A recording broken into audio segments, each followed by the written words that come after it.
Yaskawa.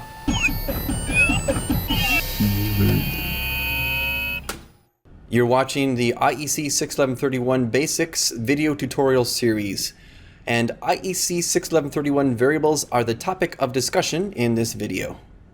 Hi, I'm Matt Pelletier. Now, we've been using both global and local variables of different data types since the beginning of this training. And so to build on that background, I'd like to officially present the rules, best practices, and how-tos with IEC variables in MotionWorks IEC.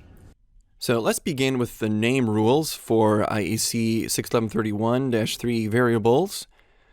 The characters allowed for naming your variables are both alphanumeric characters and underscore. A capitalization is displayed in the variable names, but it's not important. So if you miscapitalize, it does not create a new variable. It is the same variable. There is a maximum to the length of the variable name, which is 30 characters. But looking ahead here, there is the option to create a structure, a data structure, by which you can use the dot notation to have a more fully named a variable. It's really the data structure name. And so rather than getting into very long names, we'd recommend you think about using a data structure, and we'll show how to do that in a different video. Let's talk here now about the data types of the variables as defined by IEC 61131. Every variable has a specific data type, and there is no conversion that's done automatically.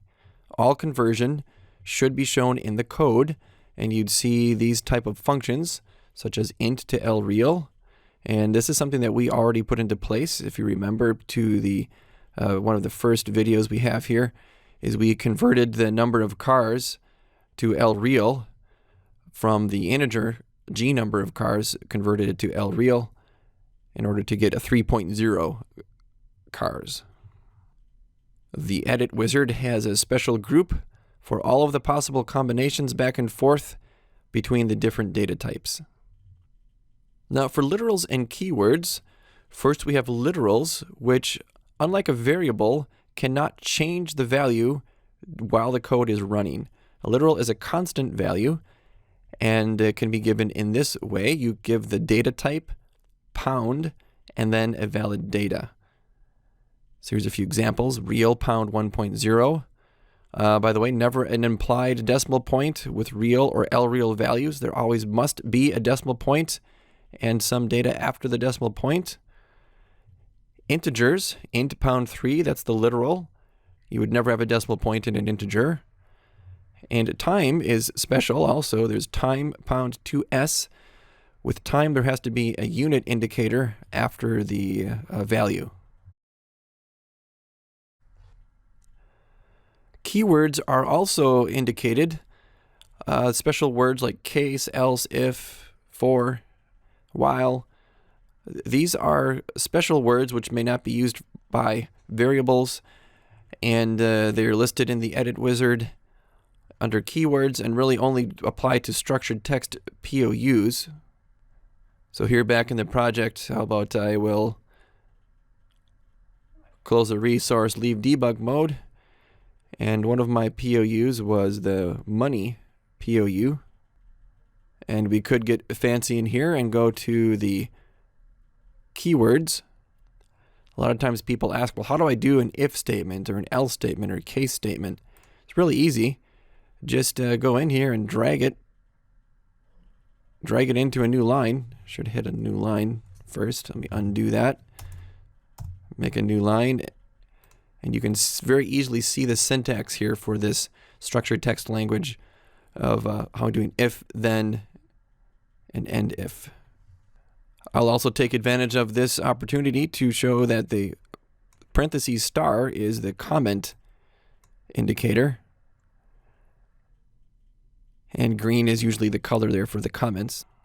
So use this keyword group to your advantage in order to know how to do while loops and for loops and if loops.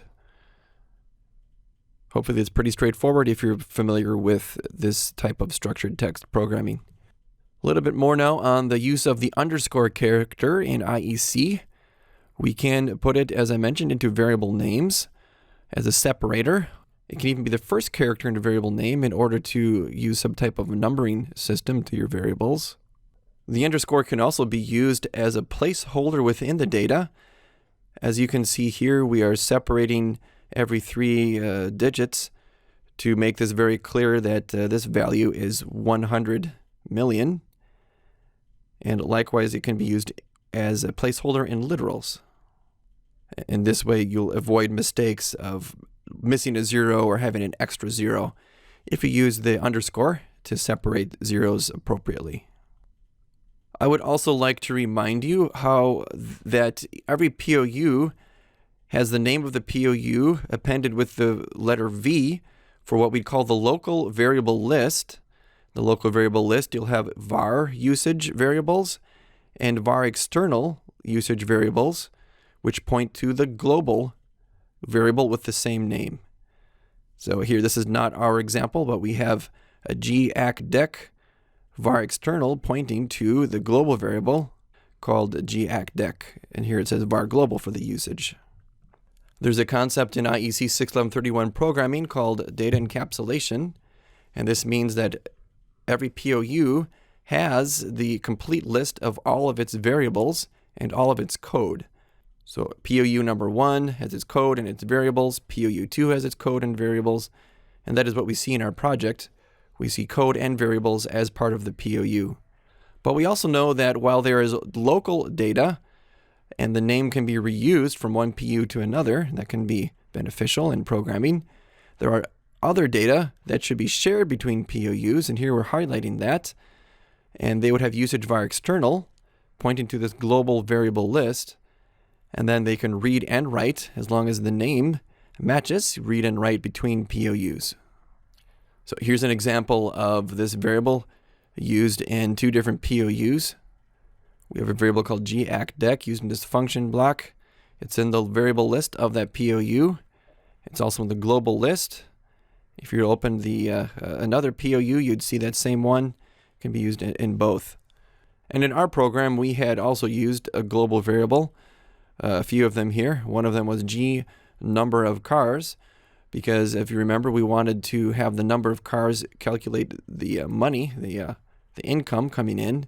So we used number of cars in both POUs. And this is also where we came up with that naming best practice to put the G underscore in front of those global variables, just as a visual reminder to you as a programmer that this is intended to be a global variable. And now an option for an additional display is the color format. There is an option under Extras, Options, Graphical Editor 2 called Show Borders. And with this option checked, you will get blue or green color, blue for local var usage, and then green for global usage. So let's take a minute to turn that on, because if you see the wrong color variable, then you know whether it's global or local. And a lot of times this global and local issue is what is causing the code to run different than what you're expecting. So we had Extras, Options, Graphical Editor 2, Show Borders, and OK. It applies mostly to the function block style. So here in the function block program, we see that we have green and blue. And I've done it correctly here, where all of my globals start with a G and are green. And if they don't start with a G, they're blue. So if you look here and see any of these that are global when they shouldn't be, it's just a good visual indicator. Helps you avoid programming errors. So the question becomes then, well, do I choose global or local when I make a new variable? Some would think, well, why don't I just use global all the time? Then if I need it to be global, great, it'll be global. Well, we don't recommend that you do that. We recommend that you always use local unless global is required. So this best practice comes from experience, because we found that when we start to use global for everything, you'll have one function block's output. You'll end up using the same name again, and with another function block output. And then you look at one function block output, wonder why it's on when it doesn't look like it should be on. It's because it turns out that there's another function block you forgot about in another POU somewhere else using the same name. And so to avoid those problems, we recommend these two things. Use local, and if you need global, make a new variable with a G in front of it, and then that one can be used. It's also then a little bit easier to tell if you go to your global variable list, you should only see variables that start with G with very few exceptions. Now I'd like to get into a couple tips here as far as variables go. And the first one is to create a variable group. And we'll see how these groups work. It's just a way to organize. As your project grows and grows, you'll want to keep your variables organized. So what we'll do here is right-click in the global variable list on the group called system. That's the only group that we have so far. Do insert group. And then let's make two groups here, one called user variables and one called PC simulator. You'll have to rename the group in order to get that. So I will demonstrate that, and you can do this along with me. I'm going into the global variables, and I'll right click here at the top on system and do insert group. And there's the new group. Now I double click on it and I can change it. Call it user variables, and I'll right click again here to create another group, and this one I'll double click for name change. I want to call it PC simulator. And so the idea here will be that any IO variables for the PC simulator will be in this group, and any user variables that I've created will be in the user variables group. And so right now, all of our variables are in the system group, but you can highlight and then click to drag. You'll see a red line to move the selected variables into the appropriate group. So you click and drag the row header to highlight multiple rows. You then let go and click and drag again to move the variables, and you'll see that red line. So let's go try that. So I've got these three here, these three var underscores. And I can select all three. I'll click on the top one and then drag down. Now I have all three of them, and I've let go of my mouse button. Then I click the mouse button again, and I can move them. I see the red line here up to user variables. And that puts the system here at the bottom. Let's scroll through and see what else I have. I have the G sensor, G, etc. I can select these four. You can also use Shift Select. And then to drag again, you got to stay at this row header area. Let's go up to user variables. And then for PC simulator, those are my DIs and DOs. So I'll go D, here's a couple DO, DI, DO. So I'll take my DIs and DOs and move those up here to PC simulator. Kind of makes everything a little bit more neat and organized instead of all jumbled together. The operation is not at all affected. The PLC will run exactly the same. It's just a little bit easier when you get more and more variables to have shorter and organized lists. Variable groups are also available when you first create a global variable. And so I would like us to create a variable that we'll use later called G_delay time. Let's make it in the init POU. Remember, use F5. And we'll type this line right here. F5 G_delay time := T_2s. That's the literal for time, his abbreviation. And when we create it, we'll now see on the right-hand side, global variable groups, we can immediately put our variables into the correct group. In this case, it would be user variables. So let's do that together here. We'll go into the init POU, and let's create a new variable called, I'll hit F5 here, G_delay time. The data type will be time, TI, there we go. The variable usage is var global. I'll arrow down there to var global. And you see now that we have a user variables group. However many groups you have in the global list are the groups that you'll see here.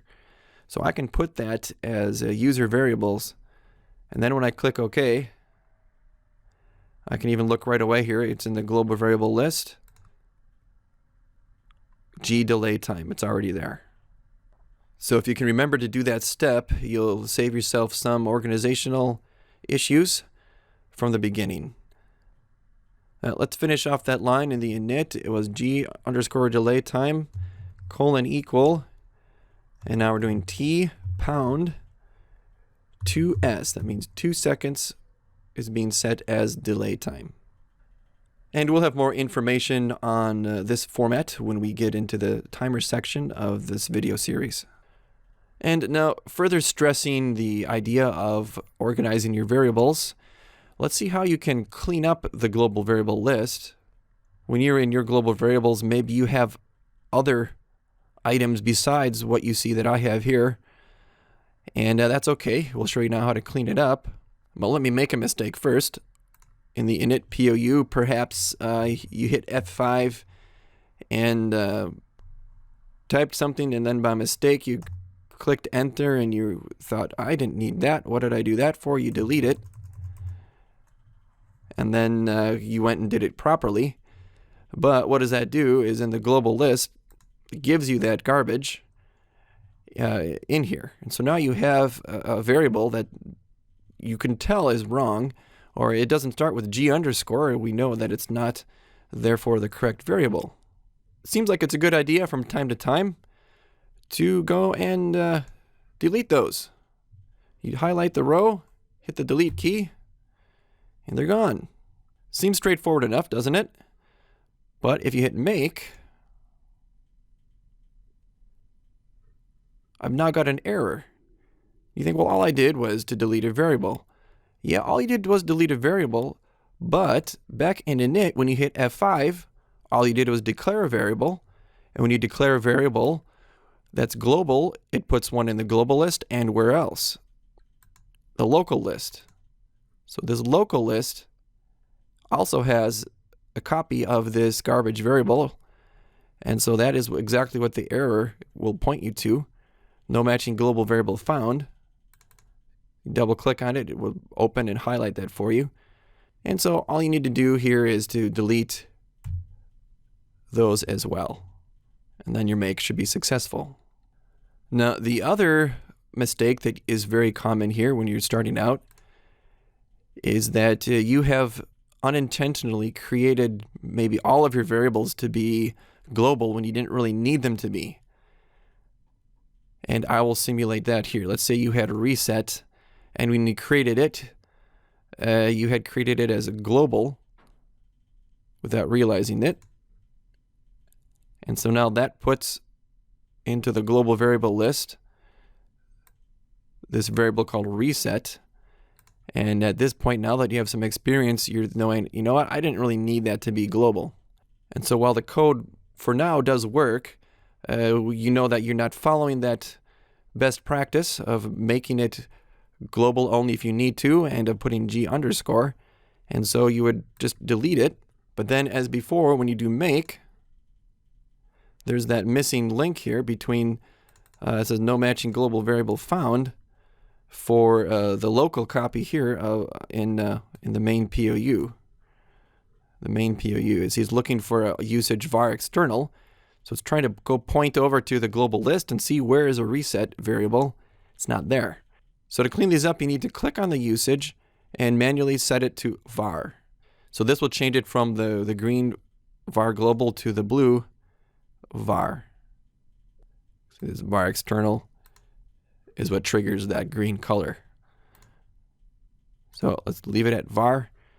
And then when it's var, it knows look no further. This is the local variable. We don't have to try to point that and match that up to the global list. Let's make that. And it looks good. Now, the other thing that we have seen is that we'll end up using a variable and then putting in a new one. And you end up with a lot of what they call unused variables. And you might even see these under the warnings. It's called a warning, there's variables never used. And luckily, the build menu gives you an option to remove the unused variable and function block instances. It does not remove anything from the global list, Even if it's not used, it removes only instances in the local list. So here in our project, as I mentioned, there's a warning about variables never used, and it's because these are the ones that we changed from local to global. We really didn't change them. We just abandoned the locals and created the global. So what shall we do? We'll go to the build menu, choose remove. It says don't remove the IO variables. Okay, that's good. And one side effect of this is it closes all of your open windows and rebuilds your cross-reference, leaving you to do a make again. And we're left now with only 2 warnings. So let's look at those warnings. And it says there's a variable never used, sensor and gate open. Now, why didn't it remove those? Let's double click on it. And I think I know why. It's because it says that there's an address. So this is an IO variable, and that this box here said don't remove IO variables. That's why it did not remove those. So you could either delete those manually or do as you wish to get rid of them or leave them there. It really doesn't matter since we're not using those in the code. I think I will clean it up here and delete it. So hit delete for that one and delete for that one. And then a second make should give 0 errors and 0 warnings. And there it is, satisfying to see 0 errors and 0 warnings. Another how-to question that comes up as you get into the coding here is how do you rename a variable? Maybe you don't want to replace the variable with a new one, you want to rename it. Perhaps there's a spelling error or some naming convention that you'd like to keep up with. And so the way to do this is to use a global replace, meaning search the entire project for the text and replace the text with the correct text. So in my main POU, for example, perhaps I think that G_open for business is kind of a long name. I don't like how it wraps. I can click on it, and now let's do an edit global replace. It's smart enough to know that if I clicked on this, that's probably what I'm trying to find. And let's say I just want to call it G_open. You can see typical options here like a whole word. Do you want to search data types, variables, etc.? And so you can go one by one, find next. Looks like it's highlighting this first one. Let's replace. We're doing an edit, so there's this warning about the displayed execution number again. Here it finds it in a variable list. Replace, finds it again. Found it one more time. There it is again. And it looks like now it has not been found again. So we can close this. And good idea to be sure everything still works. And that's how you change the name of a variable using global replace. Now, another issue that comes up is you'll end up having a global and a local variable have the same name. For example, if you make a variable with some general name like done, you had it as a var global. Then you think later on, I'll use another variable called done, and maybe this one you notice that it's global. You try to change it to local, and it will notice this for you and say, hey, look, you're trying to use a global variable that has the name that you're trying to choose. Do you want to use that global variable? Is that what you meant? Or you want to make a new local variable with the same name? We would highly recommend against using a global and local variable with the same name. It's very confusing. You're prone to just get into problems. What that usually means is that you have not created a global variable with the correct naming convention, because otherwise it would have started with a G and you would know that it is a global variable. The solution is to delete that from the global variable list and then change the usage to var. So I hope that this information about variables and the best practice of the G underscore, and you can see how to organize them. I think if you take all this into consideration and keep it in mind, put it into practice, you will have a successful programming experience when using IEC variables with MotionWorks IEC.